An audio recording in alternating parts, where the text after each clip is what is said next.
नमस्कार, हरियाणा न्यूज देख रहे हैं आप और मैं हूं आपके साथ हितेंद्र। हमारे खास कार्यक्रम मुद्दा में आप सभी का स्वागत है।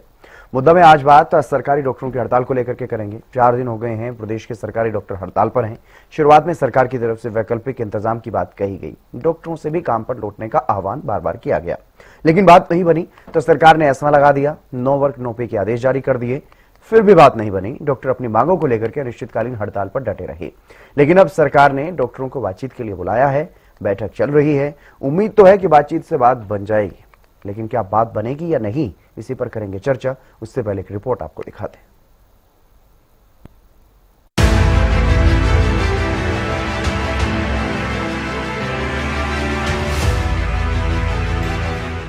डॉक्टरों की अनिश्चितकालीन हड़ताल।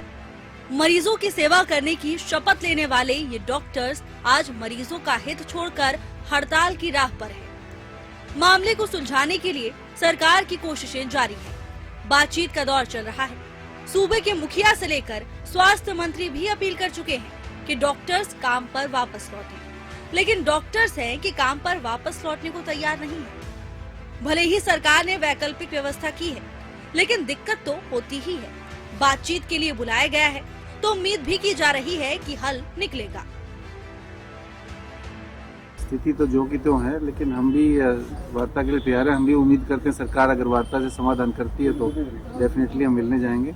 आज हमारे पास मैसेज है कि 4 बजे हेल्थ मिनिस्टर मैडम ने हमें मीटिंग के लिए बुलाया है, तो हम जा रहे हैं वहाँ, और इस उम्मीद के साथ कि हमारा समाधान हो जाएगा। इनका तो ये 2 ही है, जो 2 डिमांड्स हमारी चल रही है, उन्हीं के ऊपर चर्चा होगी। खुद मुख्यमंत्री साफ कर चुके हैं कि सरकार डॉक्टर्स के साथ है। पहले भी उनकी मांगे मानी गई और बातचीत का रास्ता खुला है। एसएमओ की सीधी भर्ती फिलहाल के लिए रोक भी दी गई है। अन्य मांगों पर विचार विमर्श चल रहा है। ऐसे में उम्मीद यही है कि बातचीत का नतीजा सकारात्मक निकले और ये डॉक्टर्स अपनी हठ धर्मिता छोड़कर काम पर वापस लौटे। सवाल कई हैं और इनका जवाब भी लगता है जल्द ही मिल जाएगा। Bureau report, Haryana news.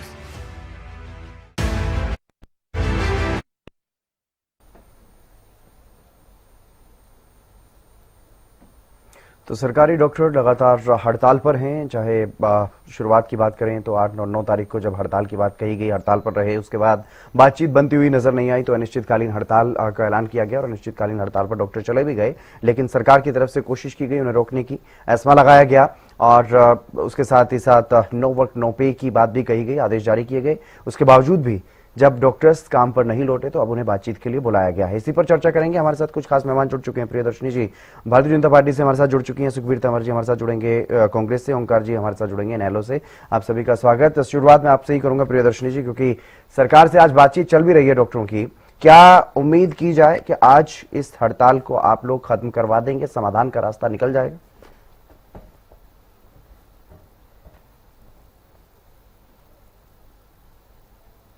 Priyadarshini जी आपकी आवाज मुझ तक नहीं पहुंच रही। अब आ रही है सर? जी जी जी प्रियदर्शनी जी, अब अपनी बात कहिए। अब आ रही है सर? जी हाँ जी हाँ सर, देखिए हरियाणा न्यूज के सारे दर्शकों को भी मेरा सादर प्रणाम। मैं आपको बताऊं कि हमारे लिए जिसको कहते हैं वी वर वेरी प्रिपेयर्ड। जब 2 दिन पहले इस तरीके की हड़ताल का उन्होंने अनाउंसमेंट किया था सरकार को, और सरकार उस समय भी बातचीत के लिए तैयार थी। ऐसी बात नहीं है कि बिल्कुल तैयार नहीं थी, बिल्कुल तैयार थी। उस समय भी उन्होंने कहा था कि हाँ आइए हमसे हम लोग एक बार वार्तालाप कर देते हैं।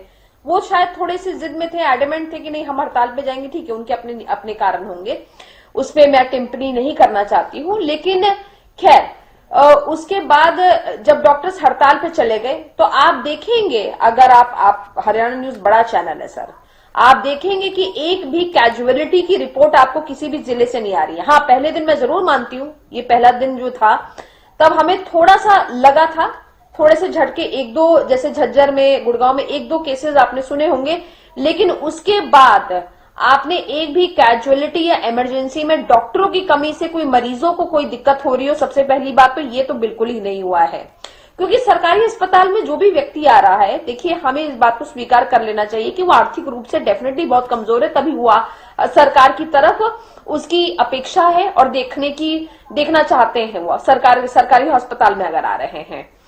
तो सरकार ने पहले तो ये इसको मेक श्योर किया कि डॉक्टरों की कोई कमी ना हो, चाहे हमें डॉक्टर बाहर से बुलाने हो, आयुष्मान के थ्रू हमें बनाने पड़े, लेकिन हमारे पास डॉक्टरों की किसी भी जिले में I am repeating it again, किसी भी जिले में कोई कमी नहीं है। इससे साफ पता लगता है कि सरकार अपनी जिम्मेदारी को जनता के प्रति जानती है।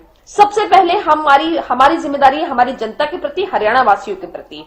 दूसरी बात है कि सरकार इसको लेके भी सजग है कि जो भी डॉक्टरों की मांग है, हम आज भी बोल रहे हैं और मुख्यमंत्री जी की स्टेटमेंट आई है कि हम आज भी बोल रहे हैं कि हम पूर्ण रूप से तैयार हैं बातचीत करने के लिए और इन सारी डिमांडों को कंसिडर करने के लिए। जो भी वैध डिमांड है हम उन सारी डिमांडों को कंसिडर करेंगे। पहली बात, आज मेरी आरती राव जी से हम लोगों के प्रवक्ताओं की आज बैठक हुई थी, बाकायदा हमारी 1.5 घंटे की बैठक हुई, जिसमें जो हमारी हेल्थ मिनिस्टर हैं आरती राव जी, तो बाकायदा उन्होंने ब्रीफ किया कि सरकार किसी भी बैकफुट में नहीं है और ना ही सरकार, मैं यहां पे डॉक्टरों की बात नहीं कर रही, ये जो सरकार है ओवरऑल जो हमारी सरकार है, भारतीय जनता पार्टी की हरियाणा में सरकार है, हम किसी भी किस्म की ब्लैकमेलिंग में, हम किसी भी किस्म के दबाव में नहीं करेंगे कोई काम। हमारे लिए सबसे बड़ी चीज है हमारे लिए हरियाणा की जनता, हरियाणा की जनता का सुख, हरियाणा की जनता की सेवा, वो सर्वप्रथम है, उसके बाद कोई चीज है। और मुझे लगता है कि डॉक्टर का जो प्रोफेशन होता है, डॉक्टरी का जो प्रोफेशन होता है, वो मानवता का प्रोफेशन होता है, डायरेक्टली जन कल्याण से जुड़ा हुआ प्रोफेशन होता है। तो मुझे लगता है कि डॉक्टर साथियों को, डॉक्टर भाइयों को, डॉक्टर बहनों को भी सोचना चाहिए कहीं ना कहीं कि देखिए, जब आपने ओथ ली थी, जब आपने शपथ ली थी, तो उस शपथ में आपने ये भी किया था कि हम सबसे पहले जन कल्याण को सबसे सर्वप्रथम रखेंगे, अपने निजी स्वार्थ से। मैं समझ सकती हूं कि कुछ बातें हो सकता है सरकार और डॉक्टरों के बीच में हो सकता है कुछ मिसअंडरस्टैंडिंग हो सकती है, लेकिन हर चीज का हड़ताल पे जाना सोल्यूशन नहीं है। कुछ चीजों को हम बैठ के भी बात कर सकते हैं और वी आर रेडी, हम रेडी हैं और कल तक आपको कुछ ना कुछ सार्थक परिणाम मिलेंगे। सहेंगे, जनता का सुख सबसे पहले है। तो क्या ये मूड बना करके बैठी है सरकार के डॉक्टर्स की बातों को मानना ही नहीं है तो फिर डॉक्टर्स को बातचीत के लिए बुलाया क्यों है? नहीं, हमने कब, आपने किसी भी मेरी स्टेटमेंट में सुना कि मैंने ये बोला है कि आपने मेरे एक शब्द को पकड़ लिया, लेकिन क्या मैं समझूं? मैं वही तो सवाल कर रहा हूँ, मैं वही जानने की कोशिश कर रहा हूँ प्रियदर्शी जी। मैं नहीं कह रहा हूँ कि आपने कहा है, मैं वही जानने की कोशिश कर रहा हूँ क्योंकि आपने लेकिन मैं ये जरूर बोलूंगी कि हम ब्लैकमेलिंग नहीं सहेंगे, तो इसका मतलब तो डॉक्टर ब्लैकमेल कर रहे हैं आप लोगों को, सरकार को ब्लैकमेल कर रहे हैं। मैंने कहा ना कि आपने शब्द पकड़ लिया है, मैंने क्या उसके बाद भी मैंने बहुत सारी चीजें बोली है हितेन जी, वही तो वही स्पष्टता तो मैं चाह रहा हूँ, नायाब सिंह सैनी जी ने साफ बोला है कि जो भी कंसिडर्ड, हाँ मैं बोल रही हूँ कि किसी भी किस्म की, विपक्ष भी तो करता है ब्लैकमेलिंग, विपक्ष करता है नहीं करता, प्रेशर पॉलिटिक्स करता है नहीं करता। मैं ये बोलना चाहती हूँ कि सरकार किसी भी प्रेशर पॉलिटिक्स में नहीं आएगी। अगर इनको ये लग रहा है कि ये कमजोर सरकार है, इनको ये लग रहा है कि ये जिसको कहते हैं बिकाऊ सरकार है, या अगर किसी को भी ये लग रहा है कि प्रेशर पॉलिटिक्स काम कर जाएगी, तो प्रेशर पॉलिटिक्स नहीं काम करेगी। जो भी जायज चीजें होंगी, जो जन कल्याण के लिए होंगी, जो जन निर्माण के लिए होंगी, उसके लिए हम सर्वप्रथम हमेशा अग्रसर रहेंगे। एकदम साफ है इसमें कोई बैकफुट पे नहीं है सरकार सर। ठीक है, सुखबीर तंवर जी, किस तरह से देख रहे हैं? बातचीत चल रही है डॉक्टरों के बीच और सरकार के बीच, क्या लग रहा है क्या बातचीत से आज बात बन जाएगी? क्योंकि काफी समय हो गया है, लंबे समय से बैठक चल रही है। आपको, आपके चैनल पे उपस्थित दर्शकों को और पैनल पर उपस्थित सभी साथियों को सादर शुभ संध्या। देखिए, जिस प्रकार से निरंतर 4 दिन हरियाणा प्रदेश की स्वास्थ्य सेवाएं मृतप्राय हैं, वो सभी ने देखी हैं और भारतीय राष्ट्रीय कांग्रेस सदैव किसी भी विषय में संवाद के सिद्धांत पर कार्य करती है। स्वास्थ्य सेवा जैसे गंभीर विषय पर 4 दिन से जारी सरकारी चिकित्सकों से टकराव की बजाय संवाद ही एकमात्र समाधान है। प्रदेश सरकार की संवेदनहीनता और संवेदनहीनता ने प्रदेश की एक जो स्वास्थ्य की व्यवस्था है उसको निसंदेह बर्बाद कर दी है। विगत 11 वर्षों से निरंतर सरकारी चिकित्सकों को जो न्याय संगत, तर्क संगत मांगे हैं उन पर अभी तक भी सहानुभूति पूर्वक विचार नहीं हुआ। निश्चित तौर पर यह दुर्भाग्यपूर्ण है। सरकार की नीतिगत विफलता से स्वास्थ्य सेवाएं बर्बाद हो चुकी हैं और आज जिस प्रकार से आपातकालीन सेवाएं बुरी तरह प्रभावित हैं, शहरी और ग्रामीण क्षेत्रों में ओपीडी सेवाएं लगभग समाप्त हैं और जो सरकारी पीएचसी, सीएचसी और जनरल हॉस्पिटल प्रदेश में हैं, मात्र रेफरल सेंटर टू द नजदीकी जो मेडिकल कॉलेज हैं या दूर के भी हैं, चाहे वो 150 किलोमीटर भी हो सकता है, वो बन के रह गए हैं। इन सारी बेकायदगियों के लिए सिर्फ और सिर्फ प्रदेश सरकार पूर्णतः जिम्मेदार है। भारतीय राष्ट्रीय कांग्रेस का विनम्र आग्रह प्रदेश सरकार से है कि अविलंब जो एसएमओ की सीधी भर्ती का विषय चल रहा है उसको स्थायी तौर पे बंद करें, एसीपी स्कीम का सरलीकरण करके सरकारी चिकित्सकों को प्रोन्नति प्रदान करें, पे प्रोटेक्शन और नॉन प्रैक्टिसिंग अलाउंस में व्यापक विसंगतियों को दूर करें, पीएचसी, सीएचसी स्तर पर डॉक्टरों की भारी कमी को दूर करते हुए जबरन ड्यूटी और ओवरलोड को समाप्त करें और डॉक्टर प्रोटेक्शन एक्ट के मुताबिक जो डॉक्टरों की सुरक्षा का विषय है उसको सुनिश्चित करें। सरकारी डॉक्टरों को खलनायक बनाने से सरकार बाज आए। सरकार निसंदेह अपनी नाकामी छिपाने के लिए एस्मा जैसे दमनकारी कानून का सहारा ले रही है, जो बहुत ही विषम परिस्थितियों में लगाया जाना चाहिए। आखिर क्या विषय है कि 11 साल में निरंतर सरकार क्यों सरकारी चिकित्सकों की मांगों पर सहानुभूति पूर्वक विचार नहीं कर पाई?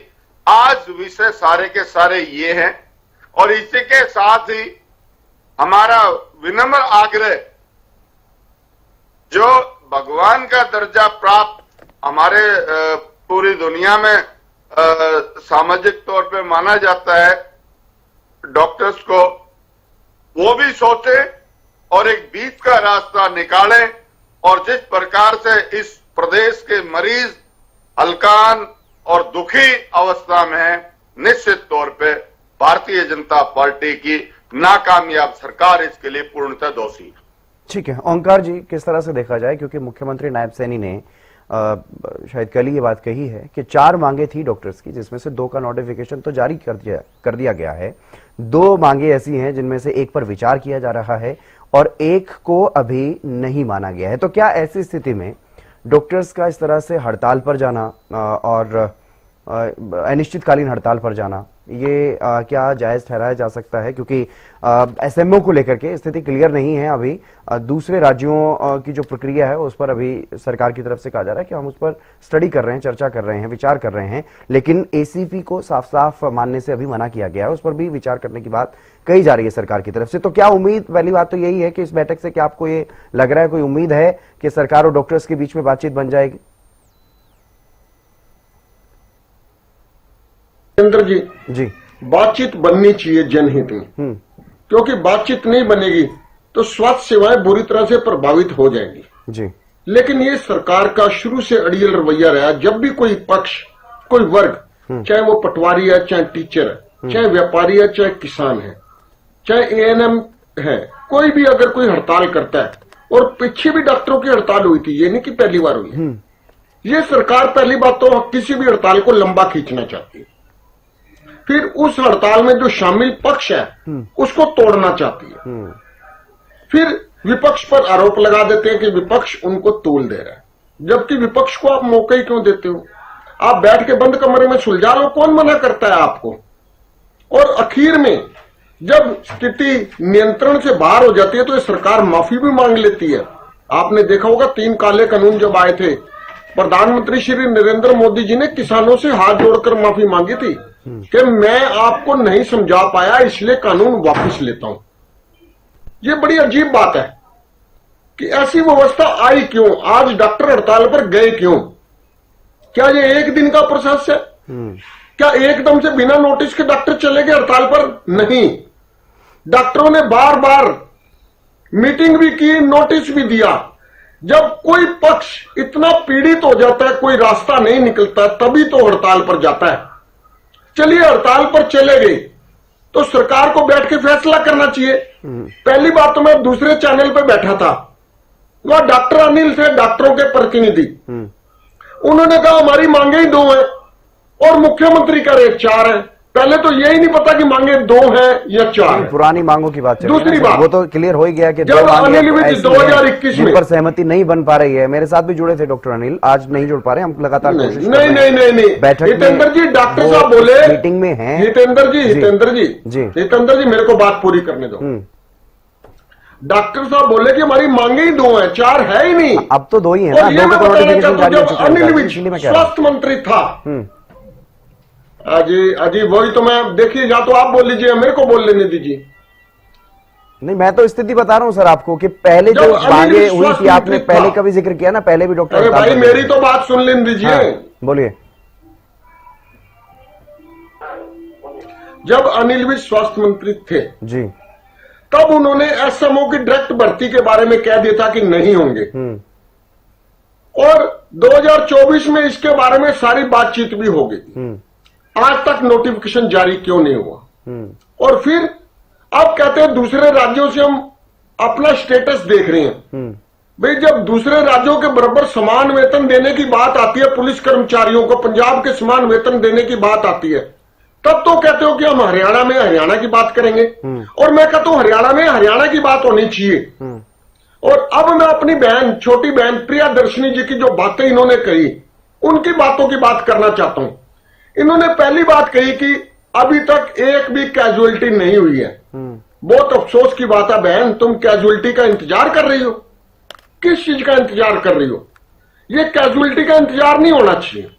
दूसरा, इन्होंने कहा कि डॉक्टर्स की कमी नहीं है। देखिए हमारे सरकारी अस्पतालों में 7500 पोस्ट हैं, जिसमें 6500 इंप्लॉई हैं डॉक्टर। 1000 पहले ही डॉक्टर कम है, पहली बात।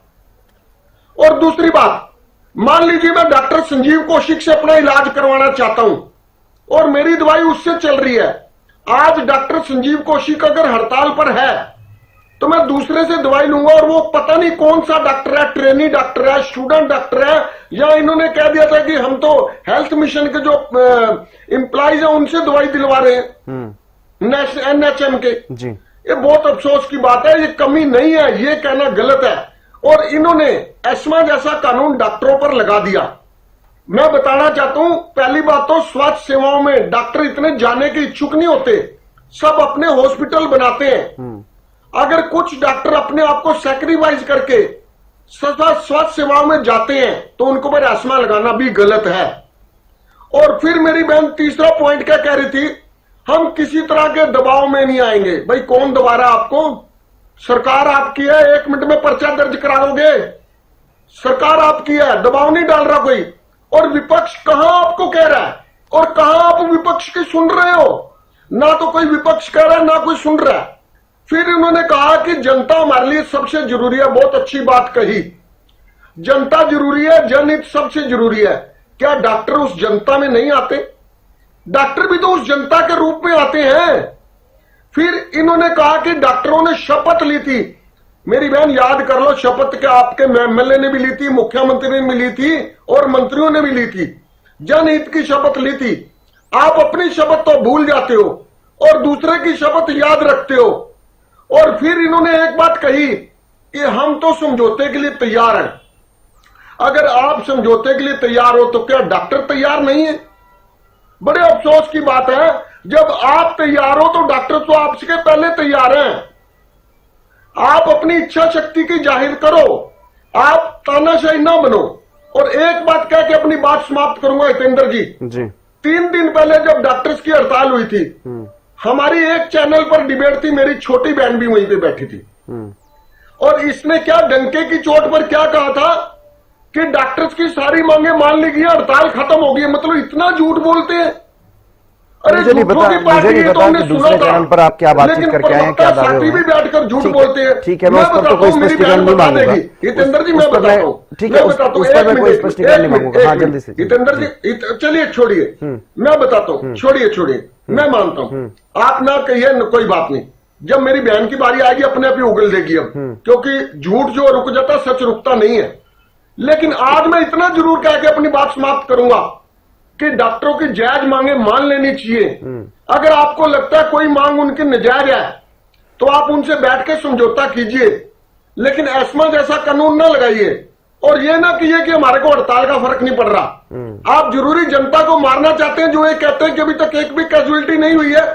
ये हृदय विहीनता नहीं चाहिए हमारे को एक हृदय वाली सरकार चाहिए, ठीक है, जो जनता के दुख सुख को समझे। ठीक और है, उस जनता में डॉक्टर भी शामिल है। प्रियदर्शनी जी, डॉक्टरों के दुख को भी समझना होगा, डॉक्टरों की मांगों को भी मानना होगा। डॉक्टर्स को खलनायक बनाकर तो काम नहीं चलेगा। और जिस तरह से सरकार ये कह रही है कि हमने कोई कमी नहीं रहने दी डॉक्टर्स की, डॉक्टर्स थे कहाँ सरकारी अस्पतालों में? जो इस एसोसिएशन से जुड़े हुए डॉक्टर हैं उनमें से ज्यादातर तो हड़ताल पर रहे। भले ही एनएचएम के, आयुष के डॉक्टर्स आप लेकर के आ गए, काम एक बार के लिए चलाया जा रहा है, लेकिन परेशानी तो हो रही है, तभी तो एस्मा जैसा कानून लागू करना पड़ा आपको। पहली बात तो कि काम नहीं चलाया जा रहा है, मैं आपको दावे के साथ बोल रही हूं। मैं तो, और ये जो मेरे बड़े भाई इनेलो के हमारे साथी प्रवक्ता जो मेरे साथ हर दूसरी डिबेट में होते हैं और बातें मरोड़ के जलेबी की तरह बोलते हैं, मेरी मरोड़ की तरह जलेबी की तरह आदत नहीं है बात करने की, मैं स्ट्रेट फॉरवर्ड बात करती हूं। मैं इसी समय भारतीय जनता पार्टी के प्रवक्ता पद से त्याग पत्र दे दूंगी अगर एक भी जलेबी के बगैर इससे ये पता लगता है। इन्होंने कहा कि सरकार को सभी एक मिनट जब आप बोल रहे थे मैं चुपचाप सुन रही थी। आपकी आदत है बड़ा मुंह खोल के बेकार की बातें बोलने की, सुनिए आप ध्यान से। हाँ, उसके बाद मैं सच में त्याग पत्र दे दूंगी अगर, और ऐसा नहीं है ये जो जिस तरीके की ये बातें शब्दावली बोल रहे हैं कि क्या सरकार मना रही, सरकार ये मनाएगी, आप ये मनाएंगे किसी के लिए? माफ करिएगा, आपका दृष्टिकोण ऐसा होगा। भारतीय जनता पार्टी सर्वे कुटुंब की बात करती है, भारतीय जनता पार्टी नायाब सिंह सैनी, आरती राव, अगर मैं ये तीनों लोगों, तीन चीजों की बातें करूं, ये सब सर्व कुटुंब की बात करते हैं, हरियाणा वासियों की बात करते हैं। आप कैसे बातें कर रहे हैं कि हम कैजुअलिटी का इंतजार कर रहे हैं? शर्म आनी चाहिए आपको। आप इतने बड़े चैनल में आके ऐसी बातें कर रहे हैं। यहाँ पे हम जनता की बात कर रहे हैं, जनता के सुख की बात कर रहे हैं, आप कैसे ऐसी बातें कर सकते हैं? कहीं सुना आपने कैजुअलिटी? कहीं सुना आपने? कहा प्रियदर्शनी, इसका मतलब कि सरकार ऑलरेडी प्रिपेयर थी, सरकार को पता था। प्रियदर्शनी जी, आपने कहा कि काम नहीं चला रही है सरकार। अगर काम नहीं चला रही है तो फिर क्या कर रही है सरकार? फिर डॉक्टर को बुला करके बातचीत क्यों कर रही है अगर आपका काम चल रहा है तो? सर, हम बात करने के लिए तैयार हैं।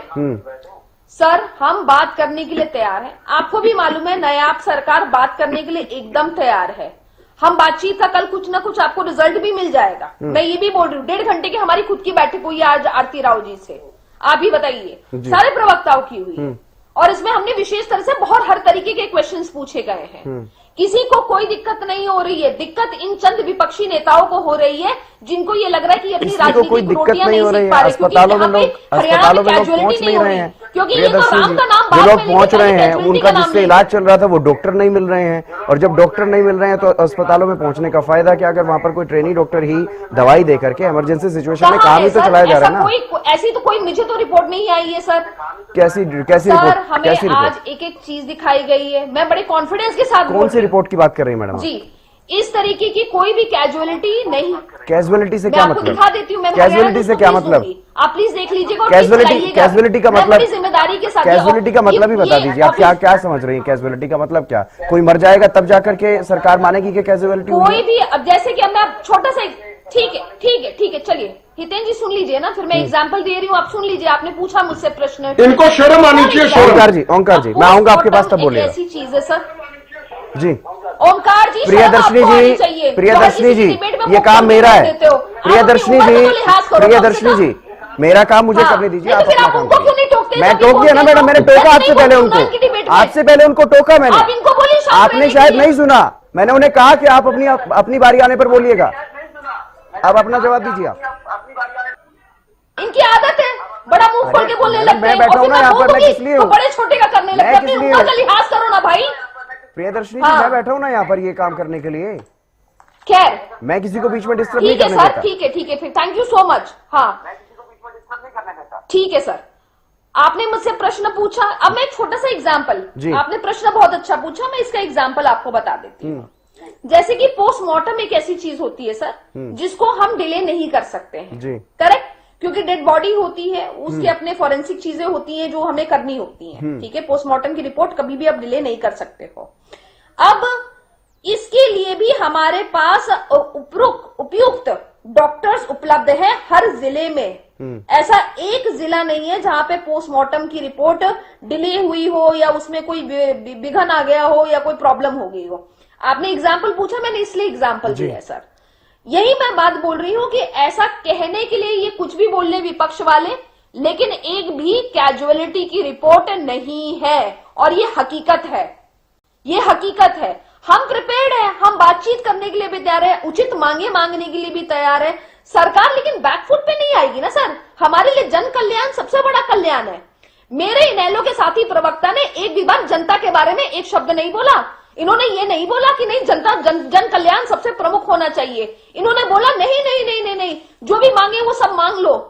ऐसे कैसे मान ले? हमारे लिए जनता प्रमुख है ना। तो आपको हमारे लिए लगता है- जनता आपको अगर लगता प्रमुख है, नहीं होती तो प्रियदर्शनी हम सर ऑलरेडी प्रिपेयर्ड नहीं जी, होते। आपको लगता है कि जो डॉक्टर्स मांग कर रहे हैं वो जी। नाजायज मांगे हैं उनकी? नहीं, बिल्कुल नहीं, मुझे ऐसा नहीं लगता है, ना मुझे लगता है ना मेरी सरकार को लगता है। और अगर हमें नाजायज मांगे लगती है, अगर उनकी सारी मांगे हमें नाजायज लगती सर, अरे फिर मान क्यों नहीं रहे? दोगली बात कर रहे हो। ओंकार जी आ रहा हूँ ना मैं आपके पास, आ अरे रहा हूँ फिर आपके बोल दिए ये ओंकार जी, अपनी उम्र का अरे भाई ख्याल दोगली रखो। बात कर रहे हैं। आप कमाल ही कर, फिर मान क्यों नहीं बुरा ओंकार लग जी, जाएगा। ओंकार फिर जी, मैं बोल दूंगी तो बुरा ओंकार लग जी, जाएगा। मैं आऊंगा आपके पास तब बोलेगा। आप अपनी ठीक हाँ, ठीक है ठीक है मैं प्रियदर्शनी। जितेंद्र जी, मैं तो ये ये कह रहा हूँ, कभी फिर कभी मान क्यों नहीं रहे? ओंकार जी, जल्दी कर दो। ओंकार जी, ये वो गली चर्चा कर मोहल्ले रहे हैं की ना, जैसे बातचीत नुक्कड़ कर की रहे हैं। औरतें होती है ना, वैसे बोलने लगते हैं। ठीक है नहीं नहीं, प्रियदर्शनी। कभी कभी ओमकार जी के अंदर ना गली मोहल्ले की जो आंटी है ना, उनकी आत्मा आती है। अक्सर अब इनकी डिबेट में याद, पहले ये बड़े समझदार प्रवक्ता हुआ करते थे, अब ये अभिगम रोड छाप आपको लगता प्रवक्ता है हो इस तरह चुके की हैं। व्यक्तिगत छोटी comment बहनों कुछ भी यहाँ पर बोल लो। नहीं, चर्चा में व्यक्तिगत मतलब ये हर आपको डिबेट आपको में लगता है बकवास दोनों करेंगे को तो मुझे ओंकार जी बोलना पड़ेगा, प्रियदर्शनी मजबूर हो गई इस हूँ तरह आज से मैं। एक दूसरे पर टीका नहीं, टिप्पणी नहीं, आज करने सर से मैं जितेंद्र जी, ठीक मैं कभी नहीं चर्चा बोलती ठीक हूँ। दिशा में जाएगी? सर मैं कभी नहीं बोलती हूँ, कभी, आपको भी मालूम है सर आप मुझे सालों से जानते हैं, मैं कभी नहीं बोलती, लेकिन जब मुझे कोई मजबूर कर देता है तो फिर मैं छोड़ूंगी भी नहीं। तो मैं रोक रहा हूँ ना ये गली मैडम, मैं किस मोहल्ले लिए की बैठा हूँ यहाँ? नुक्कड़ वाली आंटियों की तरह आप डिबेट ठीक- करने लगे ठीक हैं। है, ठीक पहले है। इनकी डिबेट में कोई वजन हुआ करता था, अब बिना वजन की बातें बोलते हैं ये। ठीक है सुखबीर तंवर जी, सरकार की जी, तरफ से मैंने जो सवाल देना था दे दिया, मांगों सर, पर दे दिया। विचार किया दे जा दिया, रहा अब है। इन्हीं से बुलवा लीजिए, नुक्कड़ की आंटी से ही बुलवा लीजिए। प्रियदर्शनी जी, मैंने पहले भी कहा इस तरह की बातें मैं कम से कम अलाउड नहीं करूंगा।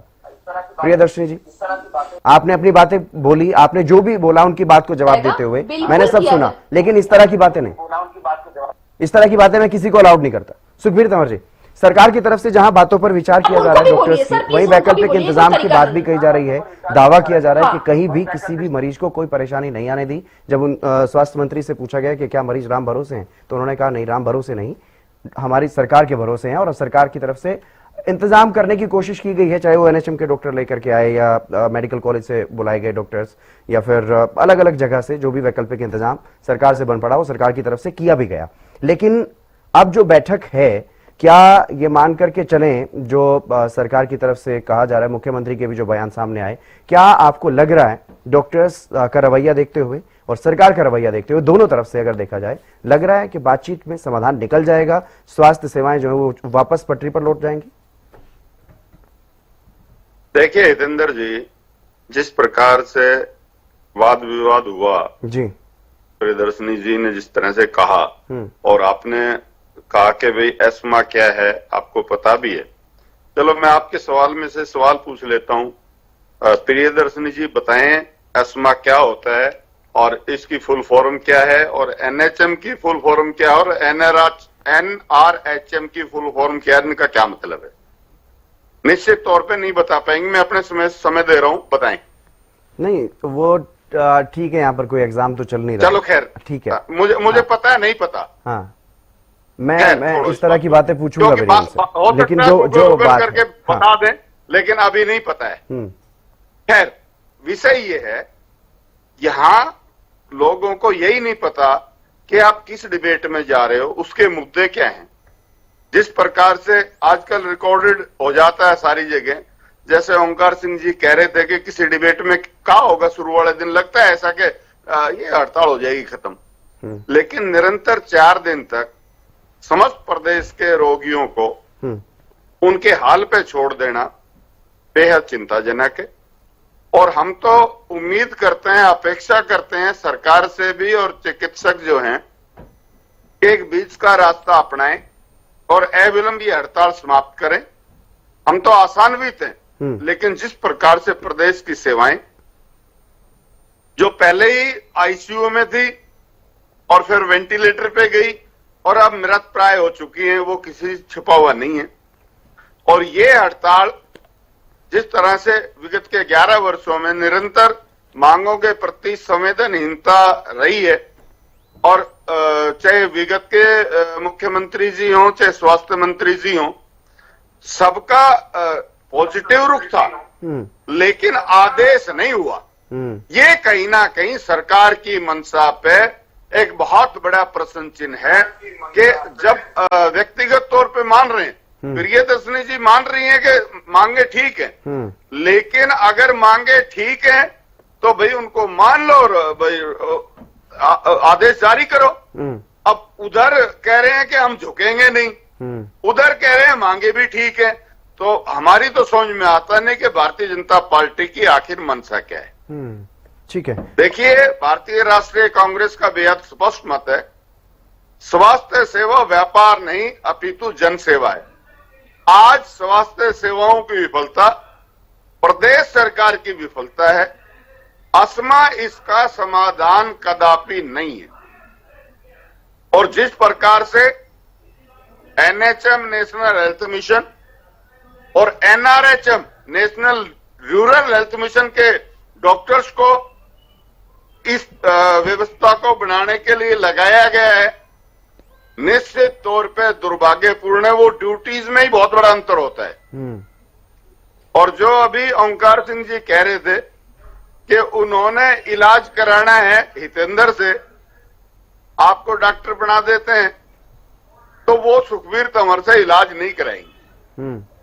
नहीं, वो तो होता ही है, अगर लंबा इलाज चल रहा है किसी डॉक्टर से, किसी स्पेशलिस्ट से, तो वो कोई और उस चीज को कैसे समझेगा।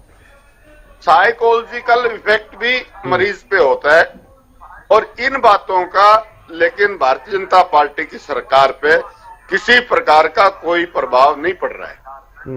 और आज 4 दिन से स्वास्थ्य सेवाओं की विफलता इस बात को बहुत पूर्णतः सार्थक करती है। मेरा तो पुनः विनम्र निवेदन आपके माध्यम से हरियाणा प्रदेश की सरकार से है, हरियाणा प्रदेश के एचसीएमएस के डॉक्टर से है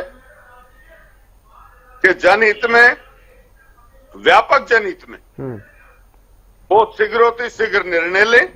और अगर सरकार मानती है कि मांग जायज है, तो उनकी मांग को आज ही पूर्ण करके कल से उनको लौटने का आग्रह करें। लेकिन जिस प्रकार से सरकार ने इसेंशियल सर्विस मेंटेनेंस एक्ट लगाया है, उससे लगता ये है कि सरकार की मंशा अलग है, इनकी कथनी और करनी में अंतर है, जिसकी हम घोर निंदा करते हैं। ये अपने संवैधानिक दायित्वों पे काम करे सरकार, अन्यथा भारतीय राष्ट्रीय कांग्रेस स्वास्थ्य सेवाओं सहित अन्य सभी बेकायदगियों के खिलाफ सड़कों पे उतरेगी, ये तय।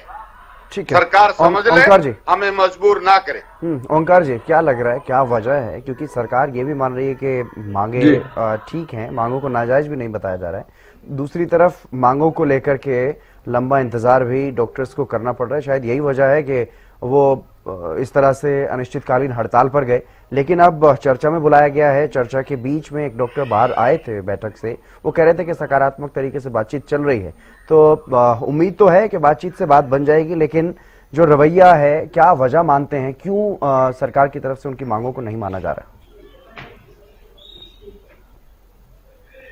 हितेंद्र जी, पहले मैं स्पष्ट कर दूं, जी, हम कम से कम हम लोग सब, आप भी, मैं और मी, हम वसुदैव कुटुंबकम के सिद्धांत पर अमल करने वाले लोग हैं जी।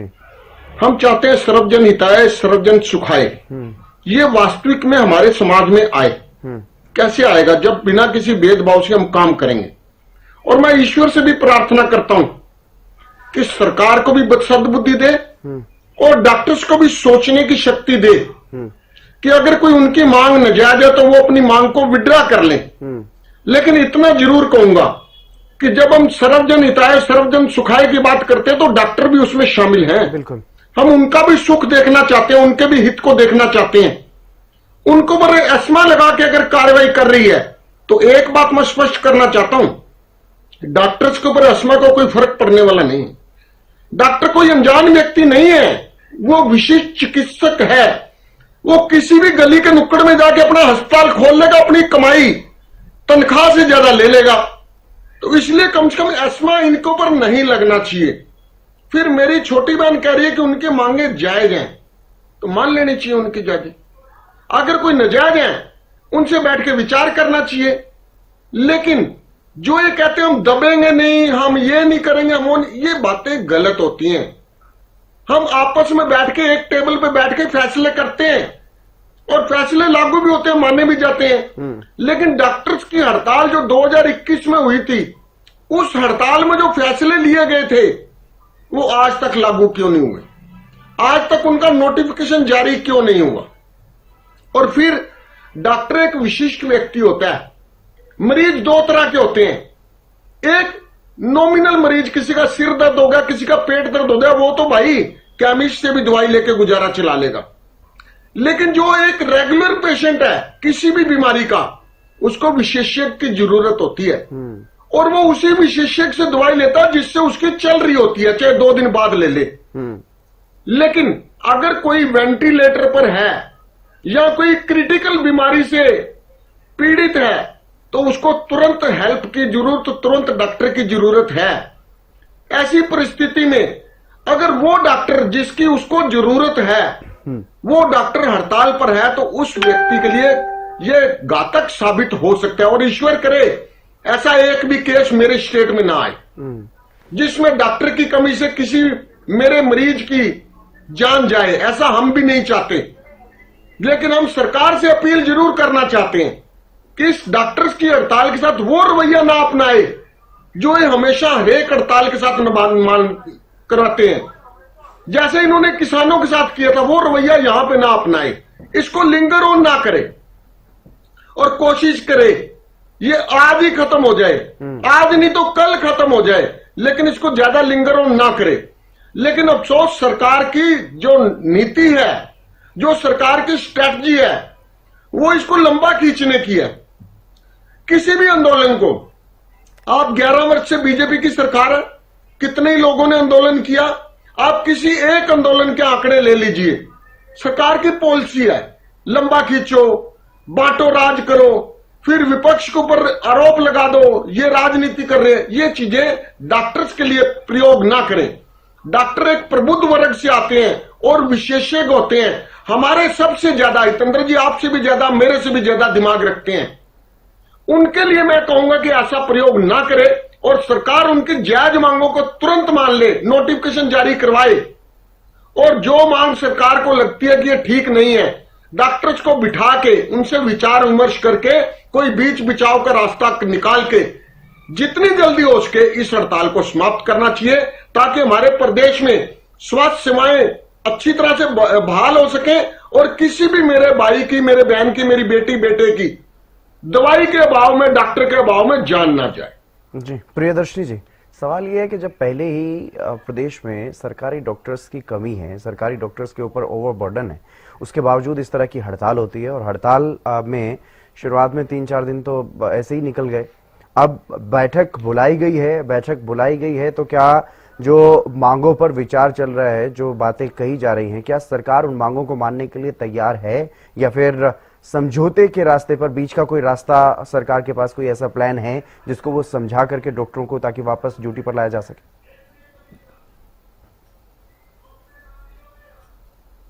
पहले तो मैं अपने कांग्रेस के साथी प्रवक्ता सुखबीर तंवर जी उन्होंने बोला कि ये एस्मा क्यों लागू किया, एसेंशियल सर्विस मेंटेनेंस एक्ट 1968 ध्यान से सुन लीजिए, ये क्यों लागू करना पड़ा। 1968 में किसकी सरकार थी? फिर ये बोलेंगे अरे आप नेहरू पे चले जाते हैं, आप इंदिरा गांधी पे चले जाते हैं, नहीं आप इधर चले जाते हैं, लागू क्यों किया गया ये सवाल पूछा गया हमने प्रियदर्शी एक्ट जी। बनाया। प्रियदर्शी जी उन्होंने ये पूछा कि लागू क्यों नहीं किया, उन्होंने ये नहीं पूछा कि नहीं इनका क्वेश्चन, अगर ये एक्ट आप लोगों ने बनाया है, नहीं, जैसे ये ईवीएम पे बोलते हैं, ईवीएम को कौन लेके आया? राजीव गांधी लेके आए हैं, और अब ये ईवीएम पे ही सवाल उठा रहे हैं। ये एक्ट किसने बनाया? ये वो लागू करने पे सवाल उठा रहे हैं। इनकी सरकार ने बनाया, नेहरू जी की सरकार थी 1968 प्रियदर्शी जी में। वो ये नहीं कह रहे हैं कि नहीं, किसने बनाया लागू किसने नहीं करने पे बनाया, तो मतलब ये एक्ट- वो लागू करने पे सर, तो कह रहे हैं। अब अगर ये डॉक्टर्स हड़ताल पर important गए चीज हैं, नहीं, सर, उनकी सर, बात नहीं, आपने सुनी नहीं प्रियदर्शी जी, सर, सवाल सुनिए पहले, सर, सवाल सुनिए पहले, उनकी बात को सर, आपने मैंने सुना नहीं- नहीं। अगर नहीं, वो नहीं, एजुकेशन सर, कर रहे सर, हैं, नहीं, मनमानी नहीं, कर सुनिए, रहे हैं, सर, अगर वो नहीं, नाजायज सुनिए। मांग को लेकर के प्रदर्शन कर रहे हैं तो ठीक है, आप लगाइए एस्मा इसीलिए बनाया गया है। अगर कोई नाजायज तरीके से या कोई ऐसी इमरजेंसी स्थिति बनती है, उसमें अगर कोई इस तरह के सरकारी कर्मचारी जो जरूरी कामों में लगे हैं अगर वो जाते हैं, उसके लिए एस्मा बनाया गया है, ना कि जो डॉक्टर्स ने अपनी सांकेतिक हड़ताल की और उसके बाद अनिश्चितकालीन हड़ताल कर दी उस पर आप सुनिए ना एस्मा सर, मैं इस पे सर जी। सर मैंने सुनी आपकी सारी बातें, तंवर साहब की भी बातें मैंने सुनी, ठीक है। मुझे बस इस चीज का जवाब दे दीजिए कि ये जो एस्मा जो है, ठीक है, ये भारतीय जनता पार्टी द्वारा लागू है। 1968 में भारतीय जनता पार्टी की सरकार तो नहीं थी, जहां तक मेरी जानकारी है। और अब मुझे किसकी लगता सरकार है है? अब कि किसने इनको भी लागू पता किया होगा है? कि किसकी सरकार थी, आपको भी पता होगा, ठीक है। भारतीय जनता पार्टी की चलिए सरकार ठीक है, और मैं कहीं उस ना विषय कहीं पर नहीं हमें जाता, लगा है, मैं एसेंशियल सर्विसेज में यहाँ आती है पर ना डॉक्टर, मैं सिर्फ essential ये जानना सर, चाहता आप- हूँ मेरी बहन सिर्फ समय खराब कर रही है। प्रियदर्शी जी मैंने बोला था, मुझे ये बताइए, मैंने ये बोला था कि आखिरी कमेंट में आपसे चाहता हूं। ये समय मैं खराब आखिरी कर रही है कमेंट- बस। मैं चर्चा में आखिरी कमेंट के लिए आपके पास आया था, मैं यहाँ पर बार पलटवार के लिए नहीं, डिस्कशन को ड्रैग करने के लिए नहीं, सिर्फ ये टू द पॉइंट मैं जी। जवाब चाहता हूं कि डॉक्टर्स को क्या वापस लाने के लिए सरकार ने एक्शन प्लान तैयार किया है, क्या बीच का रास्ता अपनाया है, जो अब डॉक्टर्स के साथ बातचीत में चर्चा चल रही होगी, सर बिल्कुल क्योंकि आज ही आप तैयार 1.5 घंटा किया है, चर्चा कल करके आए हैं हमारी स्वास्थ्य मंत्री बातचीत के भी साथ। है। सर हमारी कल बाकायदा मुलाकात होगी, मतलब मेरा मतलब सरकार की मुलाकात होगी डॉक्टरों के प्रतिनिधित्व के साथ, और हम लोग बाकायदा इसको हल करेंगे। We will resolve the matter, हम लोग ठीक इसको है, पूरी चलिए रूप बहुत से बहुत हल शुक्रिया करेंगे। प्रियदर्शनी जी, सुखबीर जी लेकिन और ओंकार जी मेरे साथ इस चर्चा में जुड़ने के लिए। तो लगातार डॉक्टर्स हड़ताल पर थे, अभी फिलहाल बैठक चल ही रही है सरकार के साथ, तो स्वास्थ्य मंत्री के साथ देखना होगा इस चर्चा में क्या कुछ समाधान निकलेगा, क्या इस बातचीत में बात बन जाएगी, क्या डॉक्टर्स वापस अपनी ड्यूटी पर लौटेंगे और मरीजों के लिए वो उनका इलाज हो पाना अब आसान होगा, या फिर ऐसे ही मरीजों के सामने वो परेशानी बनी रहेगी और डॉक्टर्स भी लगातार हड़ताल पर बने रहेंगे या नहीं, ये तो इस चर्चा के बाद ही पता चल पाएगा। फिलहाल इस खास कार्यक्रम में बस इतना ही, आप देखते रहिए हरियाणा न्यूज।